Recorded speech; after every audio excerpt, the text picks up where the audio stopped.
caregiving with dementia. Our program, we decided that we needed a very defined, disciplined program with with a vision and a set of values that would support in certain things that we believe in. And that's what this program is about. And so I will share this with you today. And I'm happy to answer questions along the way, but if you want the mic to be used, we might want to save them till the end and then we can roll around. I'm sure Melissa and Janie will be happy to help me. I want to congratulate Melissa on her new position as Assisted Living Administrator. And Janie, I believe your position as Memory Support Coordinator is fairly new. So congratulations to both of these ladies. And their heart is really in making sure that the folks that live in your memory center achieve what we're going to talk about today. So our desire was to change the experience of dementia in a positive way. Now, I will talk positively, but make no mistake, I understand the devastation of this disease. I understand the devastation that it brings on the individual and their families, so I'm not minimizing that.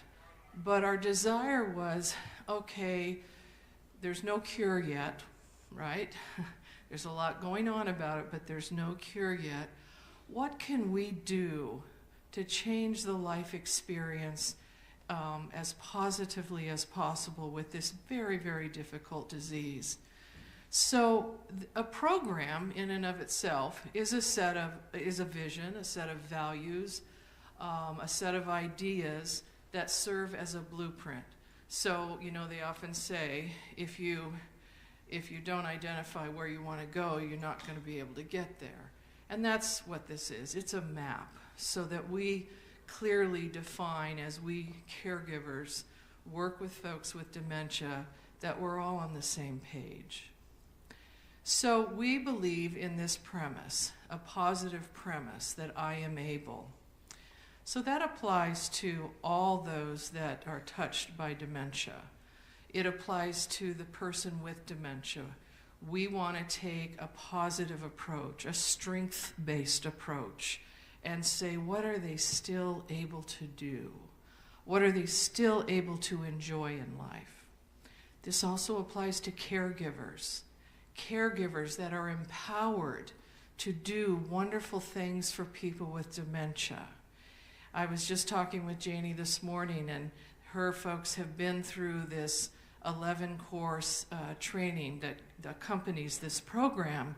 And I said, so how did they respond? You know, because a lot of caregivers have cared for people with dementia for many years without necessarily a blueprint.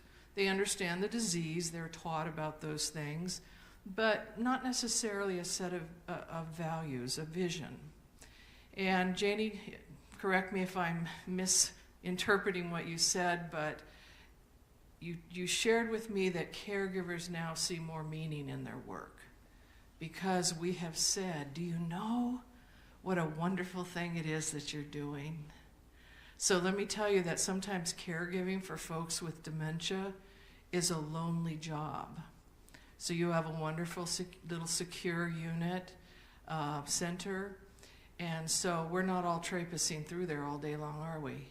So those folks are there working with people with dementia, and they may not see a lot of other people on the campus. Same with a family member who's caregiving for dementia. It can become very lonely.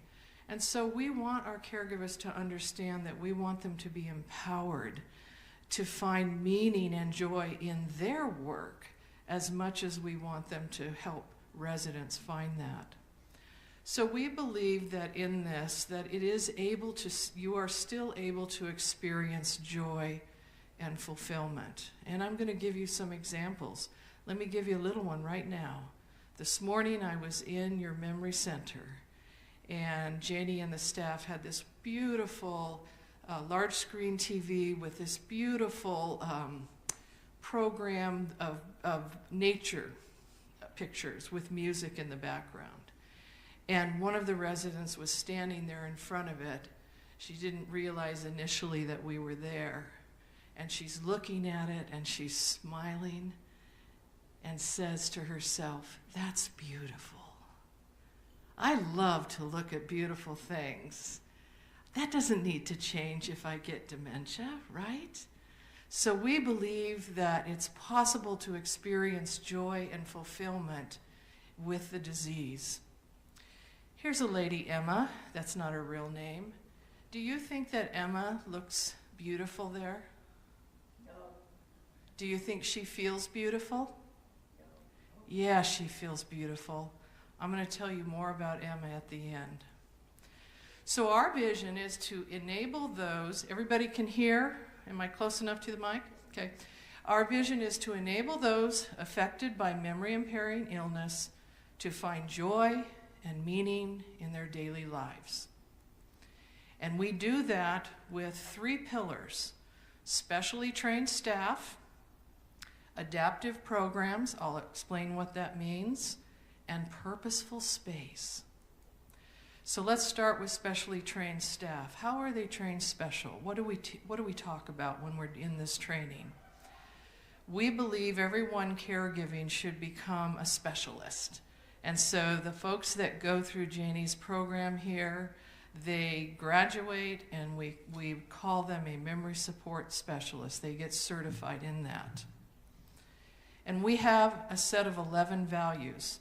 Now, if you'll bear with me, I want you to know what these values are. And so we're going to talk about each one. We believe as memory support specialists that we are responsible for perceiving resident needs, both those expressed and unexpressed. So folks with dementia cannot always say, "I am in pain." But maybe they're too restless to sit down at dinner. And we have to try to problem solve. Why is that? Is it maybe they're not hungry? Maybe they need to use the restroom? Maybe they're in pain. And so part of our responsibility is to be able to get good at understanding needs, even though the person may not be able to express exactly what's going on. We want our memory support specialists to be empowered to resolve issues as they arrive in support of the vision. Remember, the vision is to enable people to continue to find joy and meaning in life in spite of the disease. We understand that memory impairment is a disease, and we embrace our role in helping residents find meaning in spite of that. We also understand behaviors express a need, and we pledge to resolve the needs rather than react to behaviors. So many of you may know that sometimes folks with dementia may have behaviors that the common person would say, "That's a problem. That's a problem behavior. They're trying to hit me while I'm trying to help them get dressed." Or they're yelling, and they should stop yelling. And so how do we talk about this? As caregivers, we remind ourselves the brain is hurt. They can't help those behaviors. You know, it's so easy when we have a cast on our leg or, you know, a bandage around our head. Everybody knows we've been injured, right? In dementia, there's no Band-Aid. There's no scar. And so we're like, "Well, you look normal. Why aren't you acting it?"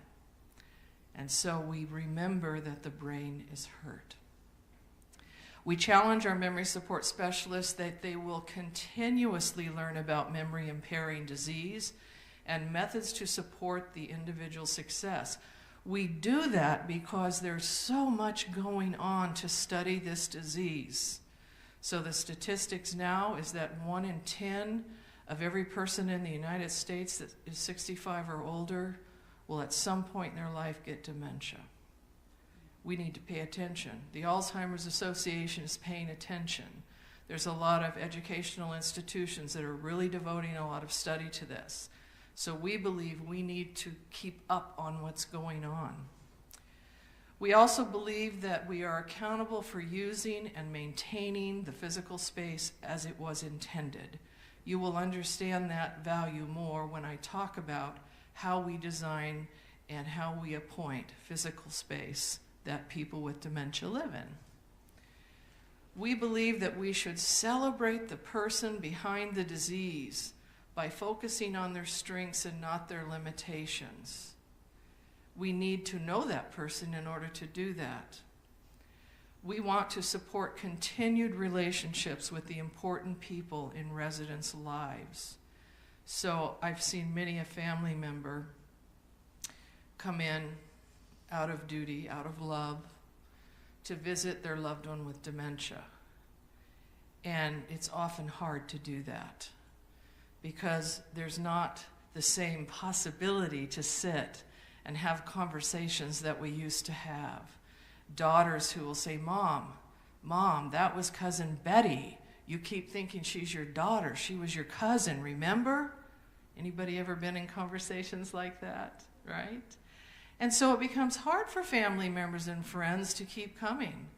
I've been a nurse for a really long time, and I remember in the early days of nursing, as I cared for people with dementia, for starters, we didn't have special places for them to live, places that were suitable for them, that helped them. We had, by and large, nursing homes. We had traditional nursing homes to care for people with dementia. And this really dates me, but I'm telling you, 30 plus years ago, the way we dealt with behaviors, the way we dealt with dementia, nobody was trying to be mean, it's what we knew at the time. We used a lot of mind-altering drugs. And I mean big, serious mind-altering drugs. The kind that made people sit in their chairs like this. The kind that cause neurological problems the longer those drugs are taken. We physically restrained people because they go places they shouldn't go. They elope out onto the street. And so we were protecting them, right? Imagine what it was like then as a family member to come visit your loved one and they're tied in a chair and they're drooling, and I mean that because that was one of the neurological side effects to some of these drugs, this inability to control the mouth and the movements. And they're like this, and you're the loving daughter that feels you need to keep coming. And that's what you have to do. I hope that doesn't exist anywhere in the world anymore. I saw a ton of it, and it's not that way anymore. We create an environment, we have knowledge now to know that we don't have to live like that. They don't have to live like that. And so visiting, we want to support meaningful visits. Of course, we believe in protecting the dignity and privacy of every individual. Sometimes when people have dementia, things that without dementia would have shocked them to death and embarrassed them to no end, they do, and they don't know they're doing it. I was at a community a while back, and there was this really sweet lady, and she had dementia, and she came out of the public restroom and had toilet paper all the way down her back. Now, she didn't know it. Maybe she wouldn't have even been embarrassed about it, but I'll bet you she would have if she didn't have dementia.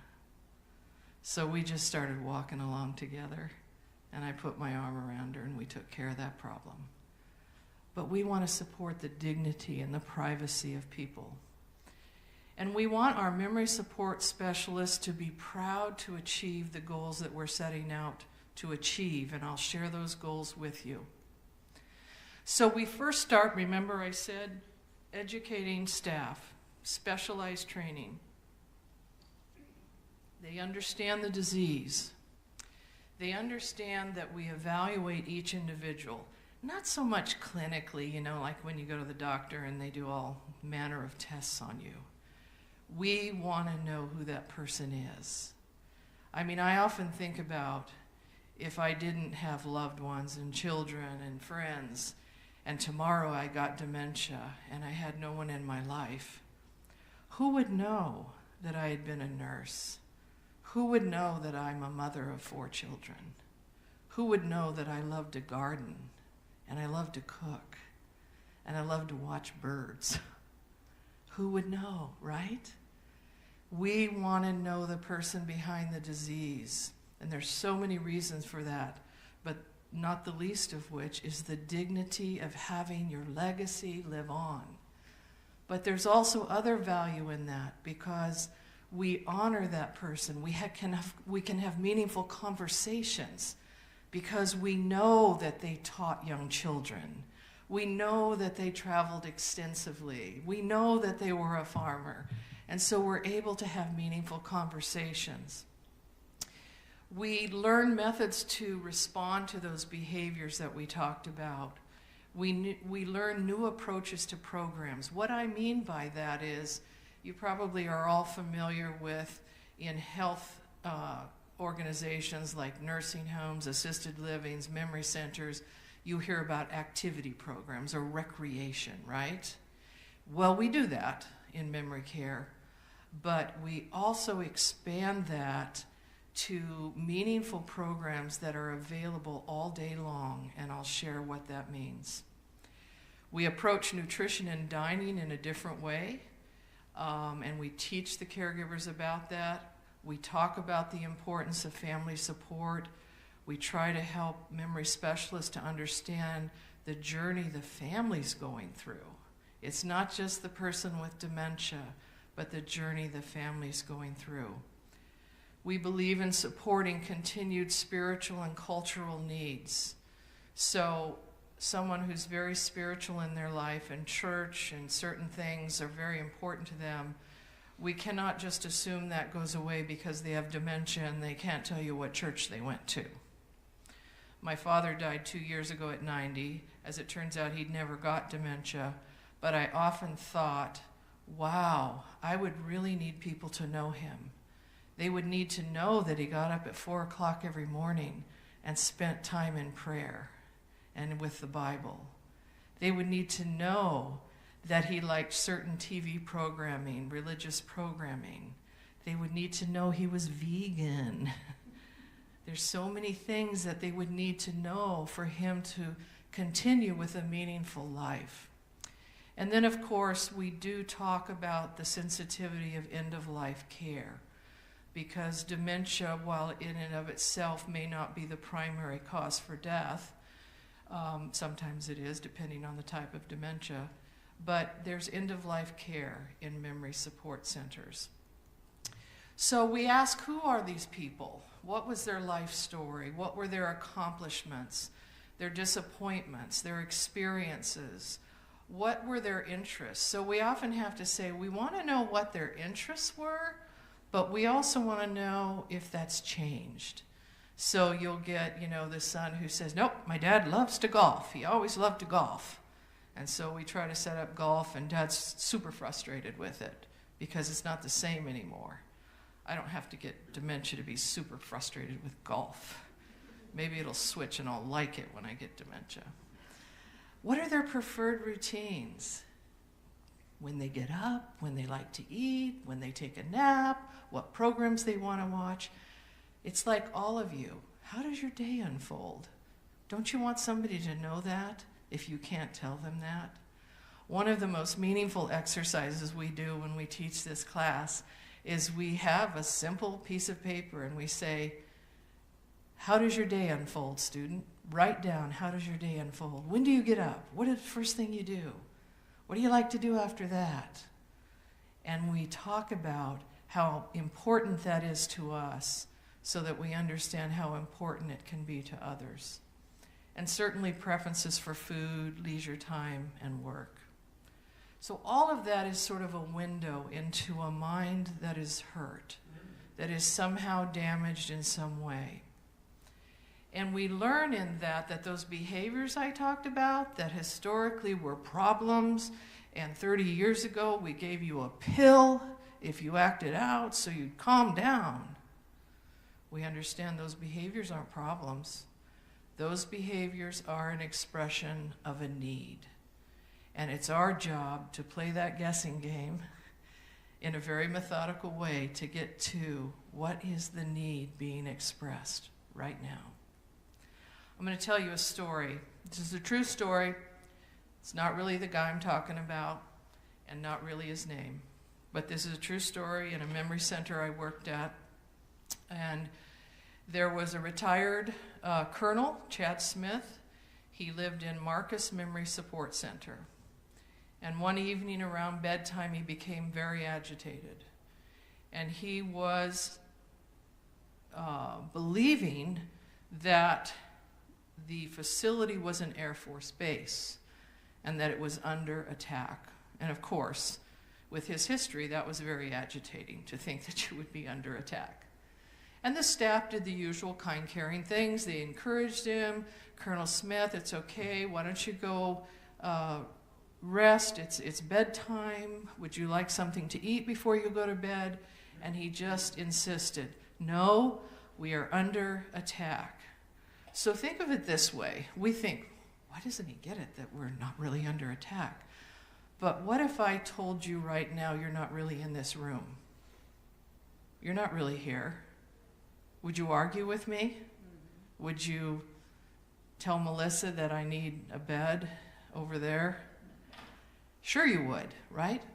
Because this is our reality right now. That was his reality. He was at an Air Force base and under attack. All the kind, gentle redirection wasn't helping. One of the staff members came up and said, Colonel Smith, if you will write a note to headquarters, I will make sure and deliver it immediately so that they can come to our aid. And this is the note he really truly wrote. This is his writing. And Tim said I could say you get a free dinner for a month if you can read it. Just kidding. I deciphered it for you. This is what it says. He wrote this, from Colonel C. Smith, U.S. Air Force Base. He knows enough to say he's retired. To the military authority on command at the Marcus Air Force Base. Again, he still thinks the Marcus Memory Center is the Air Force Base. Please contact me at earliest. Situation is urgent. Danger from illegal personnel who have essentially seized control of the base. Smith. Again, he says, presently stationed at Marcus Air Force Base on temporary duty.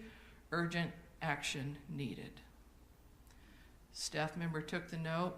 Colonel Smith, I am leaving right now to take this to headquarters. Colonel Smith was put at ease. He went back and went to sleep. He was enabled to express his reality without being reprimanded or forced into our reality. He was able to have his voice heard. Imagine how agitated he might have become if we had sort of dissed him and, well, that's not true. Don't worry. You just don't worry your handsome little head. You just go lay down. Imagine how offensive that would be to him. He returned to peace. He returned to rest. You know, back in those early days of nursing, I can tell you what they taught us with people with dementia. It had a name. It was called reality orientation. I see some heads nodding. And that was a theory that when you're working with people with dementia and they think stuff like this, or they think other things that aren't true, you say, now, Debbie Rayburn, that is not true, because you're here today and you're 80 and you're not 25 and headed off to school or college. That was what we were taught. And so one day Lily, who was at what we had then as a nurse's station in this nursing home, was very agitated. She was crying or on the verge of tears. And I said, Lily, what's going on? What's upsetting you? Lily had dementia. And she said, I have to get to the bus. I have to catch a bus and go check on my mother.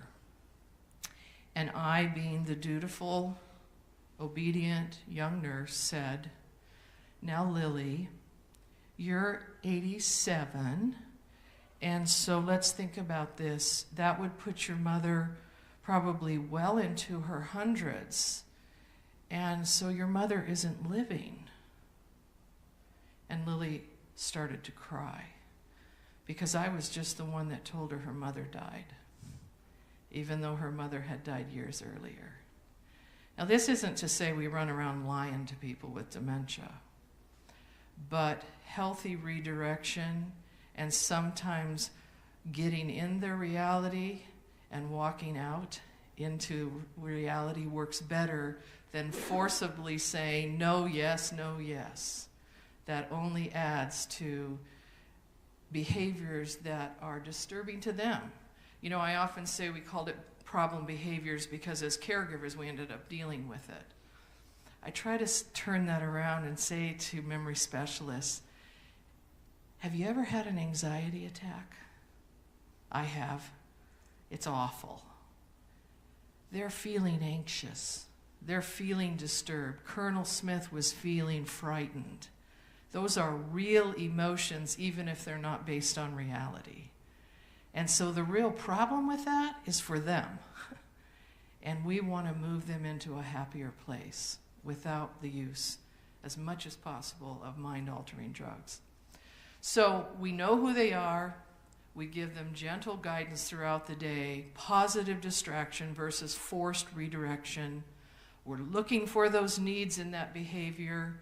We're doing everything we can to enable their success. Colonel Smith successfully went back and rested for the night. We maximize the use of environmental clues. I'll share some examples with you. We're on their clock, not ours. A lot of people with dementia, their clock gets off. They start waking up at 2 in the morning and they think it's time to start the day. And then they want to go to bed at 5. Okay, that's fine. We work with that. We be a friend. So the other two pillars are the adaptive programs and purposeful space. And when I say adaptive programs, we know what activities are, right? Music, bingo, art, all kinds of things. But what we're also trying to do is weave into everyday routines meaningful things. So we're all here to make beds and tidy up the center and all of that. That's what the staff are for. But we're not so rigid about it that if Betty wants to make her own bed, and she doesn't do it great, but she seems to find joy in doing it, then we let Betty make her bed, because that's a meaningful activity. We support adult-level activities. Now, it is true, sometimes there will be someone, usually the ladies, that will lob onto a stuffed animal or a doll that happens to be there, and that's comforting to them. But that's not our go-to solution. And part of that is insensitivity to families. When you think about it, you know, I remember my father-in-law, he got vascular dementia.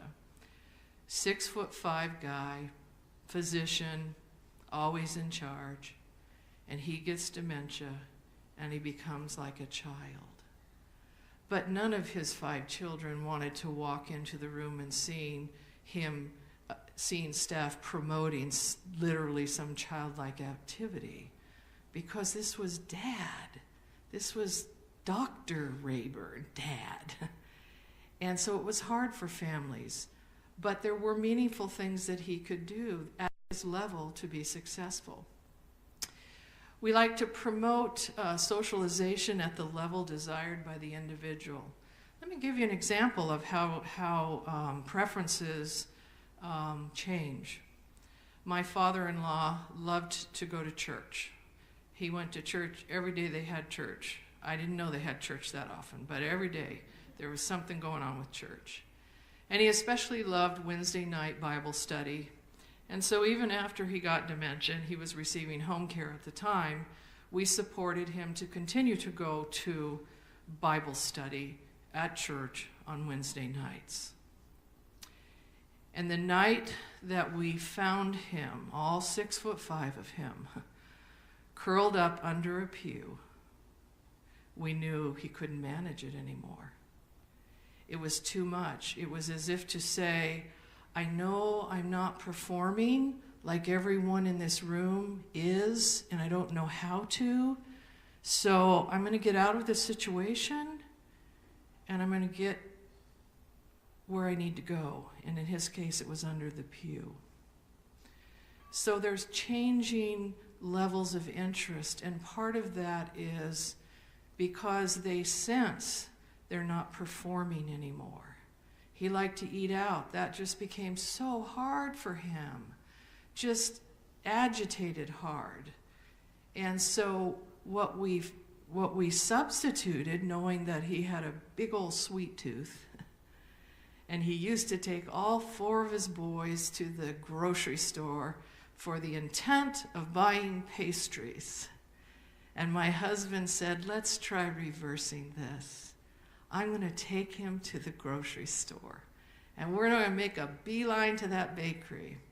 And sure enough, he did. Dad's holding on to the cart because he's getting a little weak. And they go over to the counter, and this big old doctor who was always in charge says to my husband, could I have 2 of those?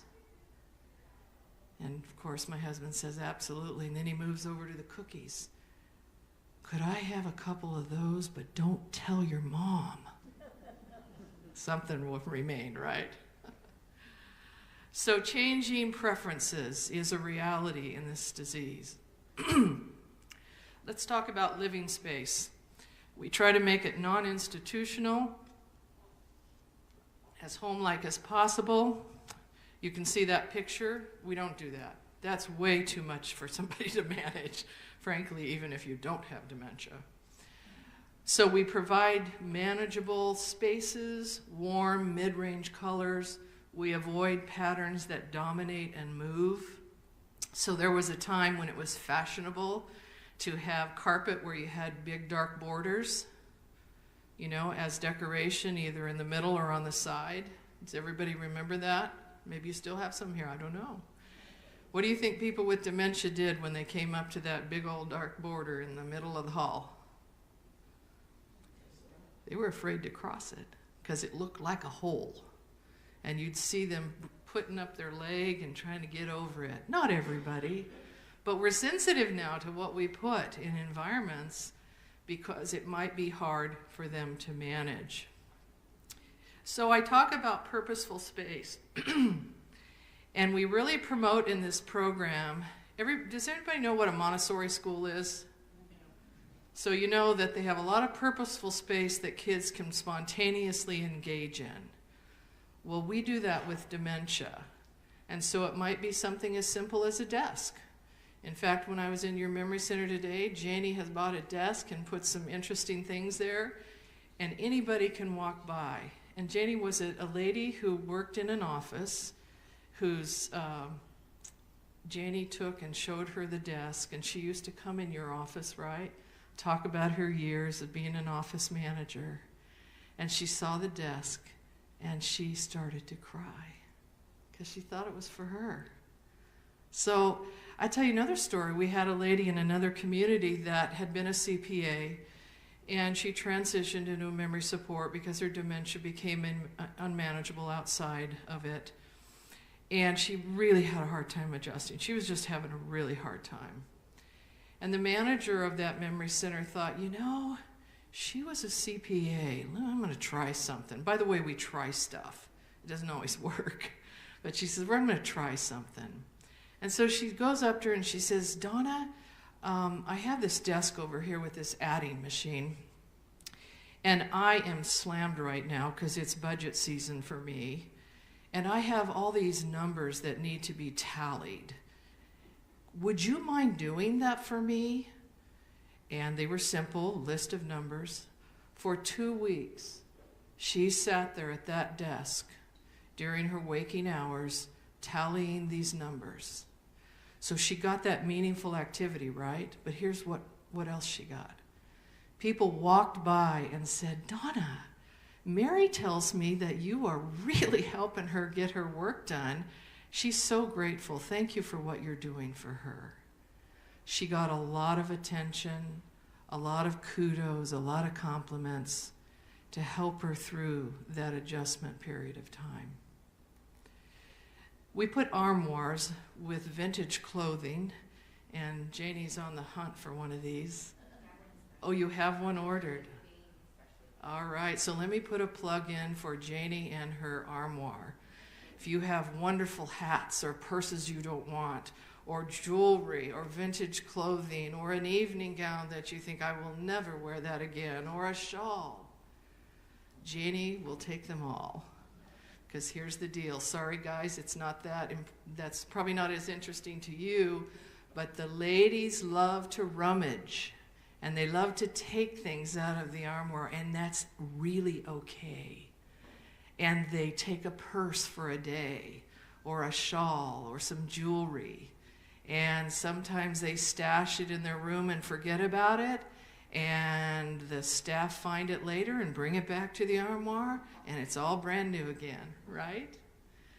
So this is a very popular little purposeful space that we put in. We're always keeping our minds open about how can we find more purposeful space for the guys. My real dream would be to have like a sports room or something like that, and have interesting things, hunting and fishing and whatever. So I'm on that. So let's talk about dining. We call it family style dining. You know, often in healthcare it's kind of institutional. You get a tray put in front of you and a carton of milk and whatever, kind of like those cafeteria school days. We don't do that. So dining with friends can take many forms, but at the heart of it, it means that we make dining as much as home-like as possible. So as a caregiver, I don't just put a lot of food in front of people and walk off. We promote the caregivers, the staff, to sit down and have a meal. So what does that do? Why are we doing that? Well, we're doing it for starters because it is a way of providing a cue. Sometimes people with dementia forget to eat or forget how to eat. And so if I sit down with them and I'm eating my food and we're having good conversation, how are you today? I understand that you like flowers. How do I know that? Because remember, we know who they are and what they do. I understand you were a school teacher. Tell me about that, Bonnie. Tell me how that was for you. And we're having a meal together. Isn't a meal social? It's very full of connection. That's how we humans often connect. So that's what we do here. Dining with friends means sitting down and having a meal together. This is just a little diagram that illustrates what nutrition needs to be in dementia care. Remember I said their clock might be off. So when we build memory centers, and Capitol Lake built theirs many years ago with a kitchen. So there's food available. If John wakes up at 2 in the morning and he's hungry, we've got something. The caregiver, we don't have to call Amy in dining and wake her up at 2 in the morning. We have something there to sit down and John can enjoy, and maybe he'll even just go back to sleep after that.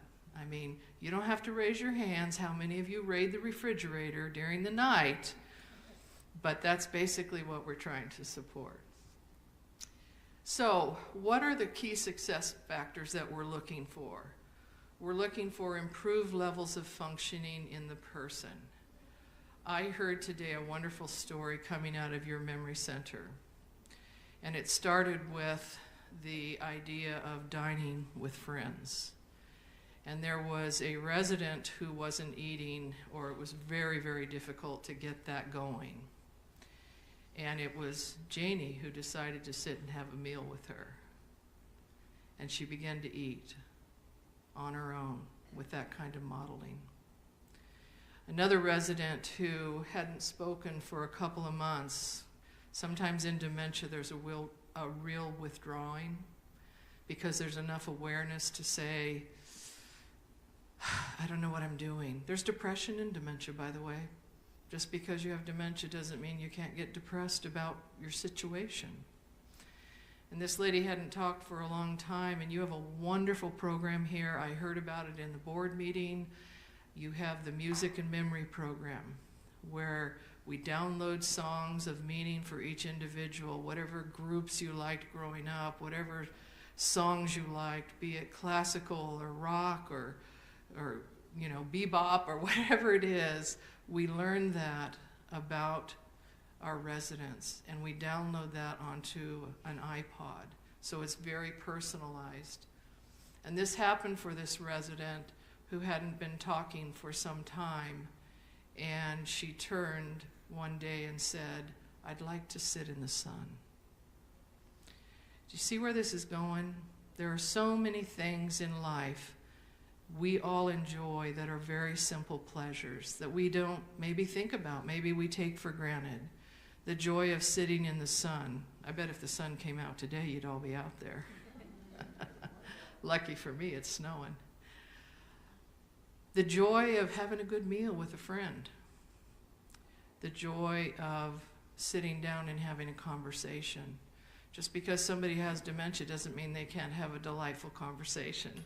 You might not get what they're saying, but they do, and they're enjoying it.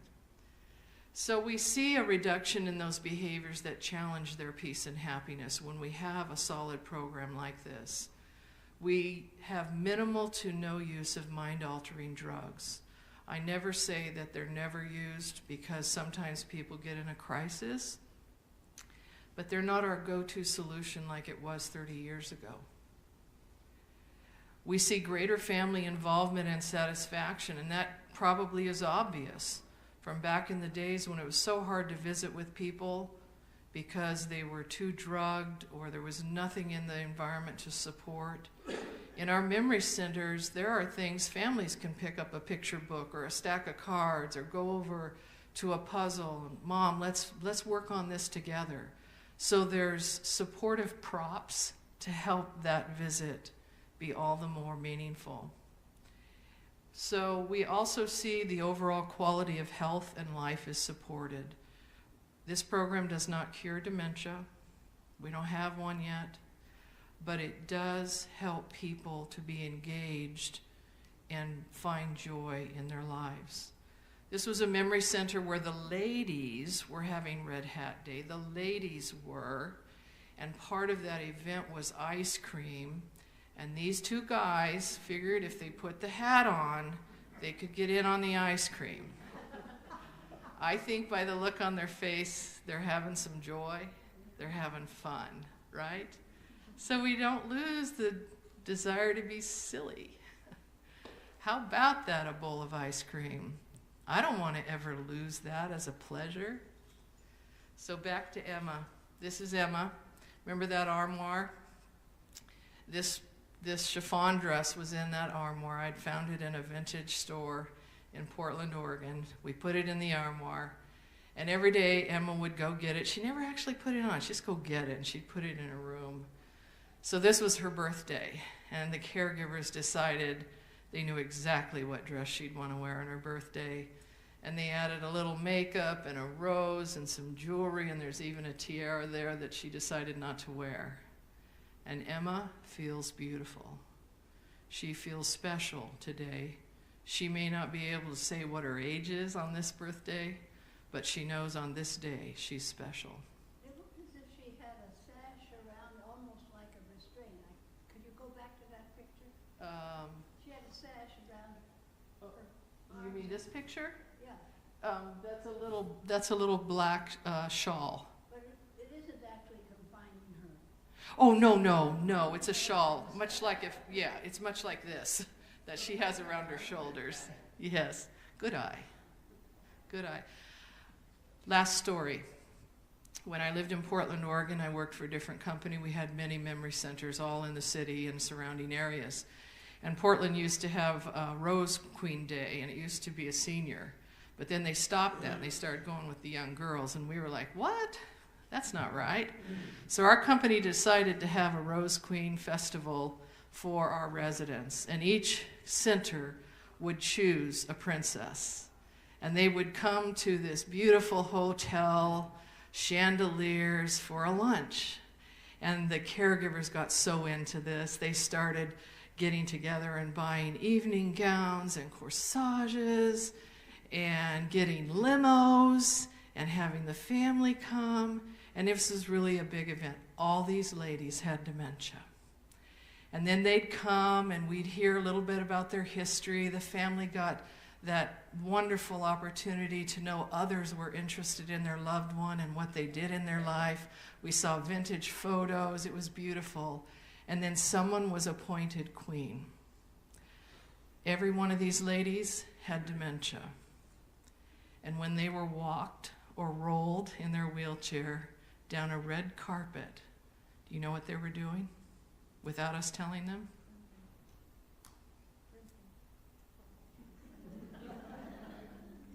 The power of cues, the power of messages that say, I love you, I think you're special, I think you're beautiful, I think you're strong. These messages get through to people with dementia. And that's what I want you to remember, that your facility here is looking at that person, not through the lens of dementia, but through the lens of who they are as a person, and honoring the life they led and seeking to find new and meaningful ways to continue living. And that's the goal of this program.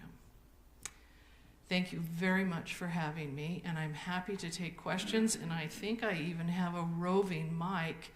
The lady, would you mind helping me? The lady in the pink shirt was first. Is it working? Run, Melissa, run. My question, thank you. My question at this time is, how big is the dementia center that we have here today? How many people do you have sleeping there, and how many people per person to take care of them? So our memories, She needs a mic.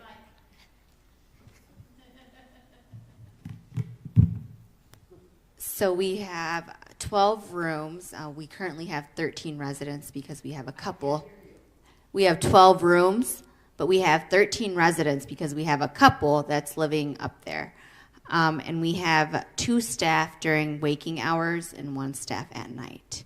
In addition to the 2 caregivers, we also have a memory support activity specialist, and then myself during the day.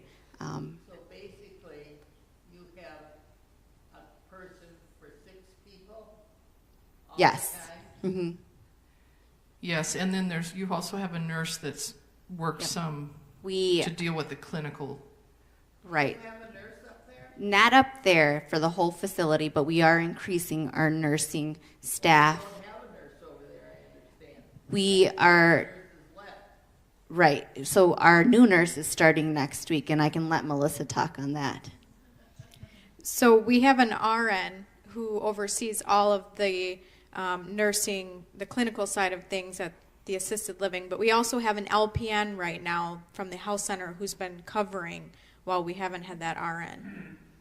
And how do you get, if there are 13 people there, and say, God forbid, I have somebody, I'd like to come in, what qualifies me to go, or them, my person, to go into the dementia center? Do you wait in line? Is there a help? Are there numbers? Or As far as being admitted, yeah. there's a wait list. So an application is filled out and a requirement of a dementia diagnosis. What? A requirement of a dementia diagnosis. By whom? A physician. You have a pretty small memory center here, and so I would imagine you probably always are close to full. Does PRS have an interest in delaying the necessity of people requiring a memory center, allowing them to stay in their apartments longer with care by their spouses? And I mention that with particular reference to a respite center. And the value around the country that we've seen of respite centers giving spouses a respite, allowing them to care for patients with early dementia in their own apartment for a longer period of time. This saves substantial money for Medicare and has many advantages. Could you address that in terms of PRS interest? We actually have that in many of the communities because, for starters, their memory centers are larger, and so they're more likely to have openings for respite. And the other way that we have helped people to have respite is some people choose to have in-home care to support so that the spouse doesn't get worn out doing it all the time. I can tell you that, you know, the lady back there, you talked about what's the criteria. So we see many people that are not in memory centers who have a diagnosis of dementia, but the progressiveness of the disease hasn't really hit. And so and Melissa and Janie know this, if you go in too early, you're kind of going to be a fish out of water, because you're going to know. It's like with my father-in-law, when he first got dementia, there's no way that we could have put him in a memory center, because he was aware, hey, I'm getting dementia, but he still had a lot of things he could do, and he would have just been it would have been very hard. So yes, we do in many communities have that. We are supportive of it. I think here, and I don't want to speak inappropriately if you do have something, but I know your memory center is so small that as far as availability in there, it's probably pretty slim.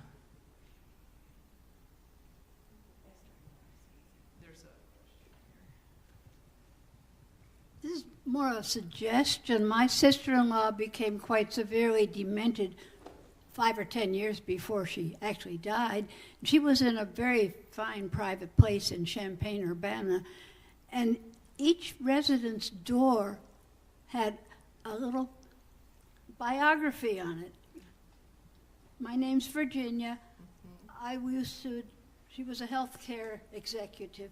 Said what she used to do, how many children she has, where she used to live. So anybody visiting has the seed for a conversation. It doesn't just have to be one of your specially trained aides. Now, is that still possible, or is that violating privacy in some sense? Well, generally it's not medical information. It's just the interesting things about their life. I think I'd go to the extent of asking the family's permission, but it's an excellent, excellent tool to help everyone know who that person is. You're right. Housekeeper coming in, volunteer is able to see and to spark good conversation. But that was such a simple thing, and I've suggested it here before, but it never happened, so I don't know. We do have a welcome that we put out at the terraces for incoming residents, and we pass it out to our. You know, we can't hear what people know since the mic. She says they do have a form of that when people first move in, and certainly they can look into doing more than that. But yes, for others to know what people enjoy. In fact, in Dining with Friends, we even make little cards up, and they're at the table where people dine. So if you get a new caregiver or a volunteer, and Betty sits at this table, they can pick that up and say, oh, Betty, I understand that you did this in your life, and you have 4 children, and so it's a good conversation starter. We have that in our assisted living.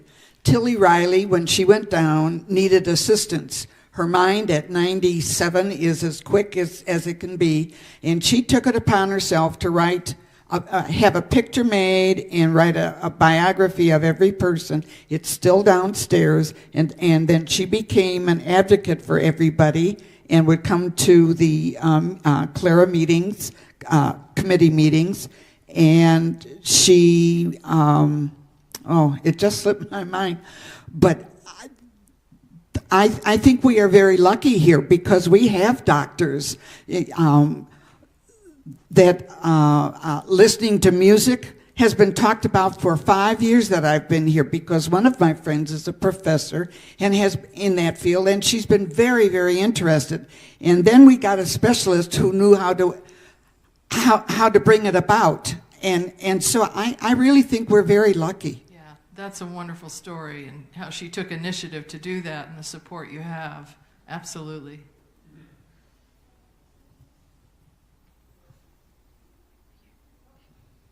I have a question regarding the training situation.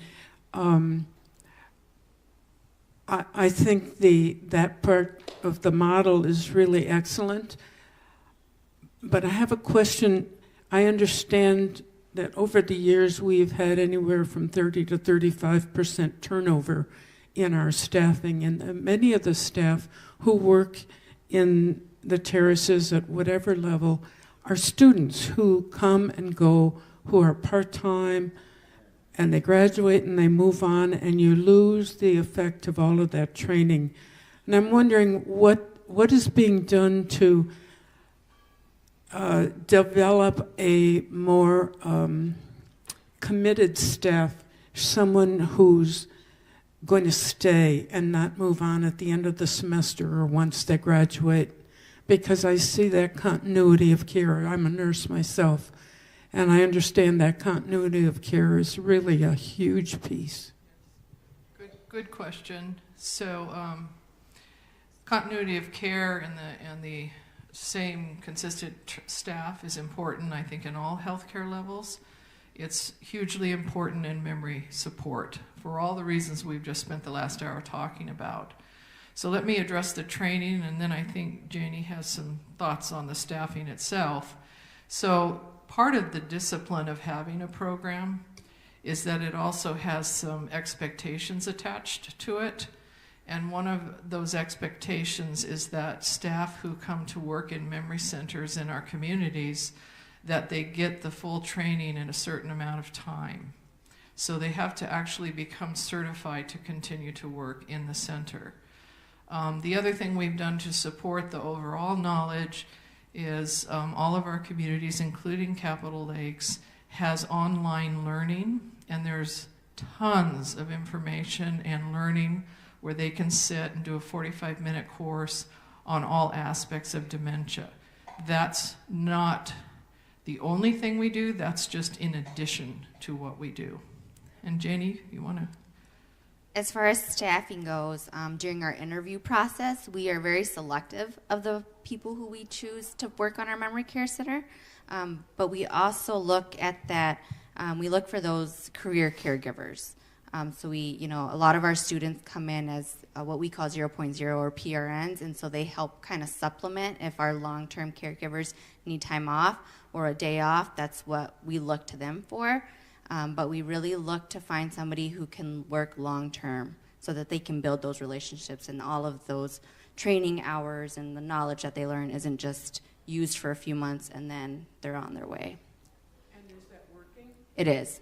I would say Ivy probably has the best staffing.